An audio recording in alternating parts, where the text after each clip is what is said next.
Hey guys, how's everybody doing out there in Fragrance Land? Thanks for joining me, Steven Sturgill, again as I review a sleeper deal that I found out thanks to huge shout out to E from Simply Put Scents. And my bad for misquoting it as Simply Scents in one of my previous vids. I aimed to get that right. I realized immediately after I shot the video that I left out the put. But anyways, also a big shout out to Aston from the Binge from Gents Sense, I believe is the name. Thank you, Aston. And there's one other guy I think from Canada, I think, that also caught his vid. I cannot remember that guy's name.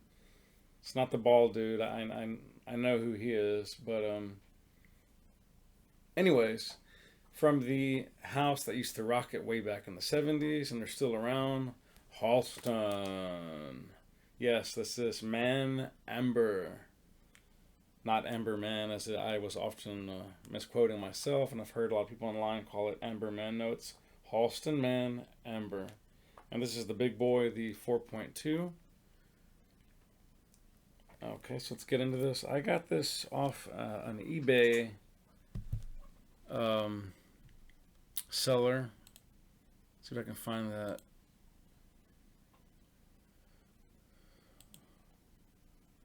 Yes, I got this from Lady Gift 1963, but what was, I don't want to say odd about it or just not expected is that turns out she's in Russia. So Guzal63 at mail.ru is Russia. So I guess this Russian lady's doing business here in the U.S. of A. No big deal. I'm not saying that means anything. I just didn't expect it because when I was at the eBay site, the item location says Yorktown, Virginia, but I didn't expect the money to be actually going to somebody in Russia. I'm not against that. I'm just saying. Anyways, doesn't matter. Uh, I just didn't expect it, is what I'm saying. But at any rate, I mean, that's cool. I like Russians. I play a lot of chess, obviously. And a lot of Russians were the best chess players in the world. I like Garry Kasparov, Petrosyan, Mikhail Tal, on and on and on. And although not a world champion, Peter Svidler was 7-time Russian champion, so that's got to count for something. Peter, if you watch this video, which I know you never will, you should train harder and take yourself a little more seriously. I think you've got the stuff to give Magnus a run for his money, but whatever. Anyways, I digress. Let's open this box up and get into the review. I have veered woefully off target. Apologies. Well, it doesn't want to come out for some strange reason. That's a little strange. I don't know if you can see this. Let me go back to my camera screen. It's got this Velvetina. I've already ripped the side box here. The bottom just says Halston. It's in, I don't know if you can see that. Let's see. No.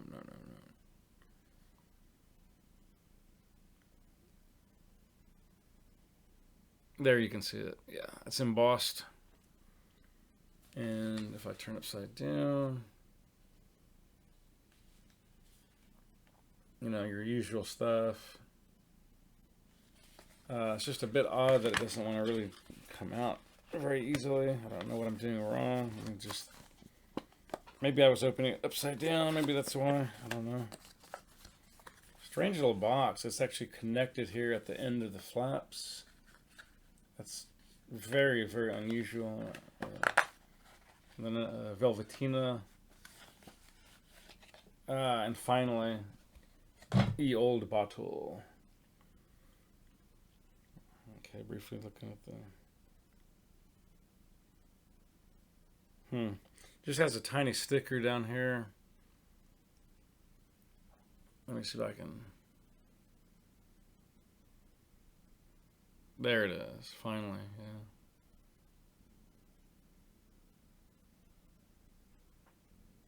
I don't know if I can get quite that close. Anyways, don't want to spend too much time on that. It's a pretty little bottle, quite chunky. You know, just basic cap. It's a cute little bottle. It's kind of like an old-timey liquor flask or something.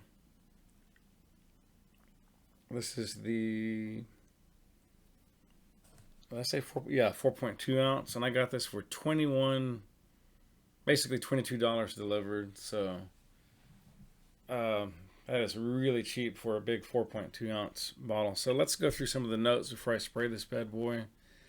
I could not directly find the nose that did this, but I'm pretty sure I know who did, simply because they designed two Halstons, man and woman, just the year previous that this came out. This came out in 2010, and I know for a fact that the nose that designed the previous year's releases for man and woman, I'd be shocked if he didn't also do the reiterations for their specifically amber lines. And that was, yes, that was Carlos Benaim, or Benaim. I'm not sure how to pronounce that.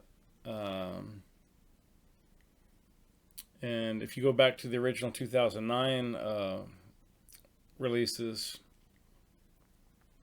those notes included things like bergamot, marigold, black currant, rose, orris, jasmine, patchouli, sandalwood, and deep amber.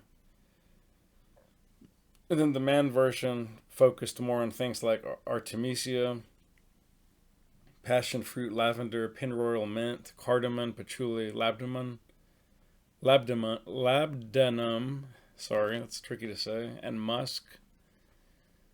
So I'm assuming that he would have done the reiteration just a year later, and probably would have focused more, obviously, on spicier accords. And let's see, I lost that page. Well, I just had it up. Yeah. Okay, so basically, yeah, it's considered a modern oriental woody. Geranium leaf, thyme, bergamot, pure amber, myrrh, labdanum, oud, atlas cedar, musk. I'm sure there's a lot of stuff besides that going on in there, but that's what they're listing. And I found this. I normally wouldn't do this, but this was just too well written. Found this on a Reddit page, and unfortunately, whoever typed it or wrote it deleted their signature, or their identity. So I have no idea who actually was the author or who the author was. I could almost believe it was a really high up writer for Halston, which is owned by, I think, Revlon, if I'm not mistaken. Elizabeth Arden also. So at any rate, I'll just read it to you because it's just so fantastically written.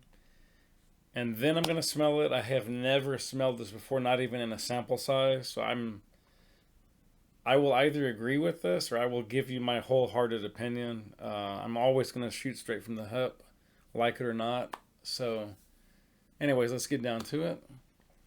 So whoever this is, they start off by saying, been a while since I've done a sleeper review, and after spraying this on today, I was inspired to bang out a review of it.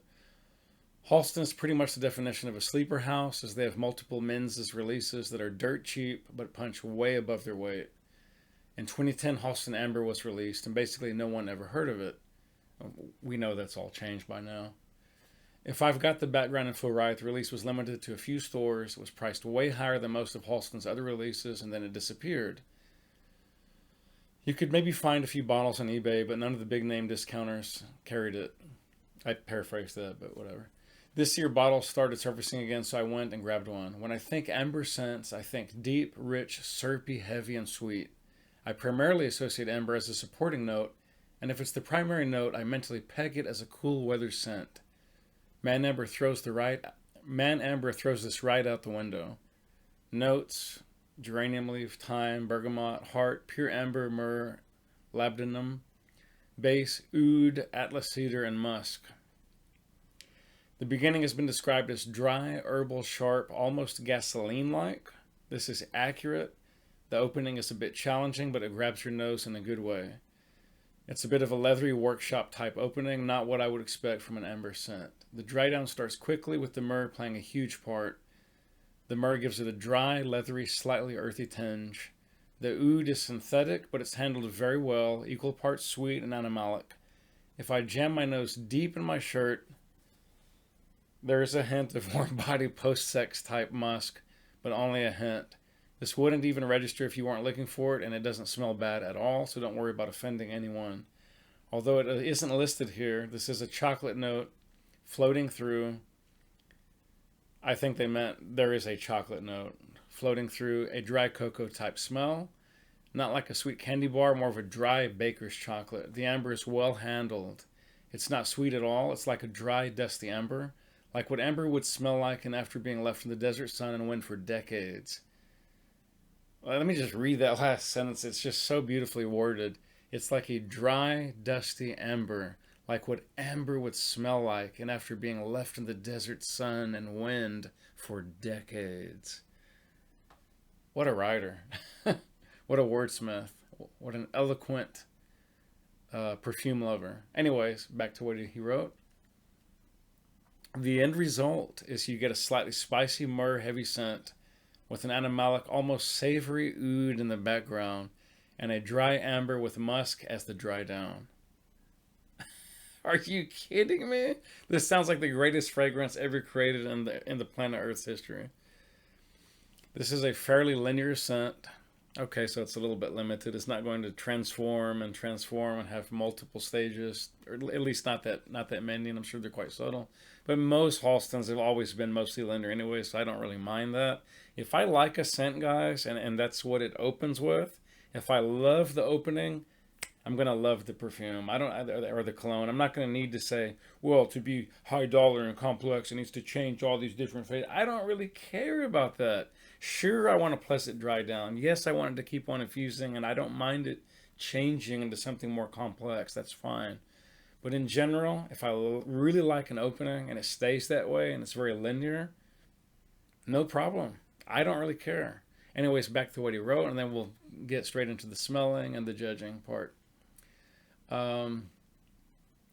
So this is a fairly linear scent. Once you hit the hour mark, it's going to smell the same way till it disappears. Longevity is fantastic. It sells past the 10-hour mark for me. Projection is a bit lacking. It's more of a skin scent or a close encounter scent, but I can't hold it against it. I don't need or want a screamer all the time. It's perfect in cooler weather like today. However, the dry spices and dry amber means that you can wear this in the heat too without it being cloying in the slightest. The most apt description I've heard for it, and this is where it gets pretty incredible because I am a huge lust fan of M7, which was the last scent that Tom Ford designed himself for Yves Saint Laurent and our YSL for you non-French speakers. And I cannot, or I shouldn't say I cannot, I have been unwilling to part with so much dinero, money, for M7 because real batches cost a crap load on eBay and other websites, and I'm very leery of sending off someone's decants because that could be a fake. It could even be real M7 oud or a knockoff of M7 oud rebottled and repackaged as real M7, or it could even be a Chinese clone of M7. I don't know. I'm just saying, like if it ain't a real bottle baby from a department store, I'm always a little suspicious. But anyways, back to what he wrote, and then we'll wrap this up.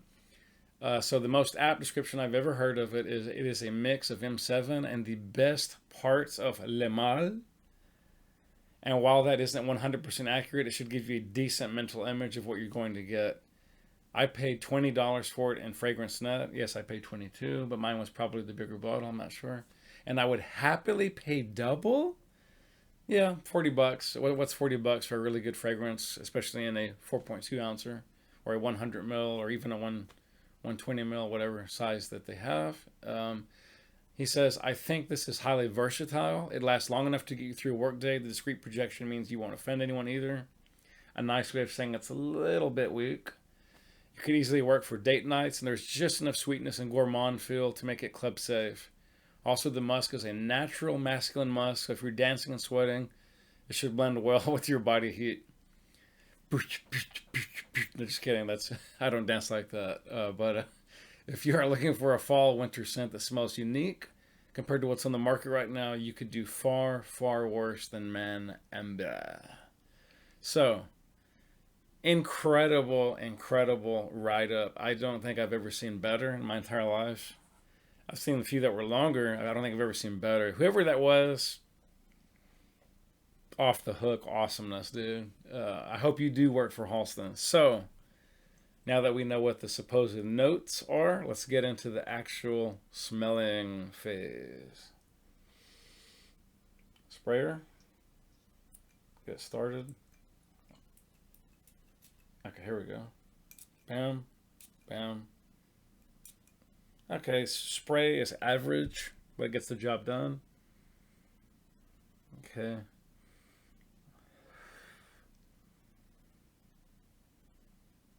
There's just a hint of, or more than a hint, actually, there's quite of some kind of like, there is a lot of amber coming up. It's quite sweet. There's a lot of spice. Let's see, I'll do a little more. This is really quite interesting.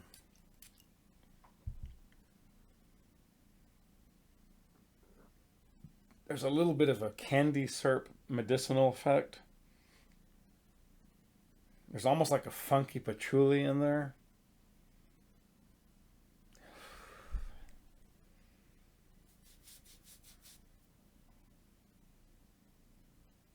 Hmm.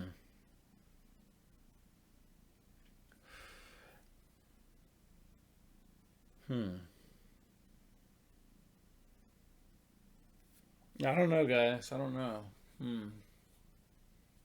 I don't know how I'm quite feeling about this.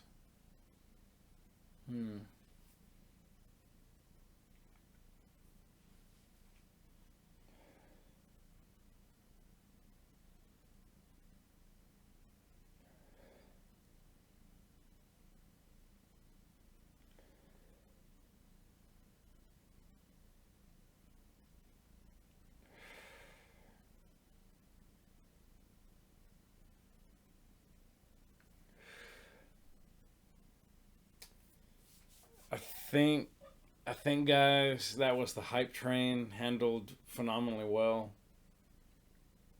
This is this is going to be a pass for me, guys, and I can't, in all honesty, recommend it. It's somewhat disappointing. It's interesting. It is spicy. It's a little woodsy, oodsy, musky, but uh, the word synthetic is just bandied about so much in our perfume community and even industry for those of us who are in industry. Um, I'd rather, and I hate to use this word, but there's a sort of subtle cheapness to the smell. It smells like a cheapie. I'm gonna be quite honest. This is doesn't smell bad. That's not what I said, and that's not what I'm saying. But it smells like a pretty good spicy cheapie. But the cheapness comes through. It does smell very synthetic. It's a bit one dimensional. I mean, I'm not saying it's one note. There's a couple of notes going on in here at least, maybe three that I can detect. But it almost comes off as like a synthetic spicy body lotion, if that makes any sense. It's it's a little bit candy shop, a little bit drugstore, if you know what I mean. So I don't know. Maybe the dry down will change. Maybe I'll feel different about it later. But it's not bad. That's not what I'm saying. It's wearable. You might even get compliments. But to my nose, at least, it feels a little cheap, quite chemical, a little bit overbearing, just a tad, and fairly one dimensional. I don't know. I don't know. This is it. It just doesn't have the nuance of something like Salvatore Ferragamo. which is just incredibly complex. It doesn't have the creamy, dark mystery and just absolutely sensual manliness of the Bulgari limited edition Man in Black with the artwork of Laulu. It does not even have the pleasant fragranceness of the original Ferragamo Pour Homme. It doesn't have the central, happy, fruity, just all around great scent of Mystique, or even what I would call a sort of a great modern day unisex scent for all occasions of Très Nuit. I don't know, guys. I don't know. This is probably going to be a pass for me. Sad to say. At $20, I don't really care. It's interesting. I'll give it that for what it is, but it's not elegant enough. It's not refined enough. It's not complex enough. And I hate to say it, it's just not modern enough. But more than anything, it just smells a little bit like too much like a cheapie. I can't give this a thumbs up. Sorry, you may feel differently. To each their own, but that's my honest opinion. And so until next time, I bid you adieu. Arrivederci. Hasta la pasta. Hasta luego. Hasta la próxima vez. And spray well, spray often, rock what you want, and live life on your terms. Peace.